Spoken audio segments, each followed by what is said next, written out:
जेव्हा मी माझ्या स्वतःच्या खाद्ययात्रेचा विचार करते तेव्हा माझ्या असं लक्षात येतं की माझ्या खाद्ययात्रेत मुंबई या शहराचा खूप महत्त्वाचा रोल आहे. म्हणजे लग्नापर्यंत सातारा आणि कोल्हापूर या दोन शहरात माझं आयुष्य गेल्यामुळे मला त्याच चवीचे आणि त्याच स्टाईलचे पदार्थ खायला आवडत होते.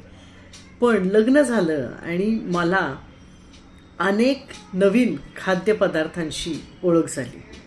लग्नानंतर जेव्हा मी मुंबईला आले तेव्हा मला अनेक प्रांतातल्या अनेक मैत्रिणी मिळाल्या. यूपीच्या, नेपाळी, बंगाली, मारवाडी, गुजराती, पंजाबी, गोवन, सारस्वत आणि त्या सगळ्या मैत्रिणींशी जशी ओळख झाली तशीच त्यांच्या खाद्यसंस्कृतीबरोबर सुद्धा ओळख झाली. त्यांनी त्यांचे वेगवेगळे स्पेशल पदार्थ मला खाऊ घातले.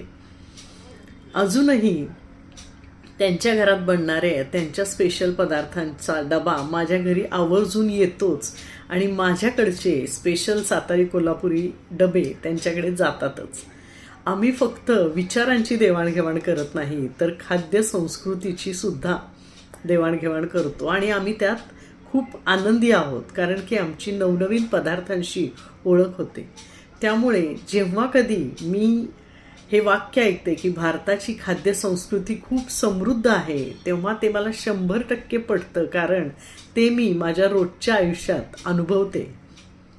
आणि त्यामुळे मी मुंबईची खरं तर खूप मनापासून ऋणी आहे की ज्या मुंबईत आल्यावर मला तऱ्हेतऱ्हेच्या मैत्रिणी आणि त्यांच्या अनेक प्रकारच्या खाद्यसंस्कृती दोन्हीही भेटल्या आणि माझ्या आयुष्यात समाविष्ट झाल्या.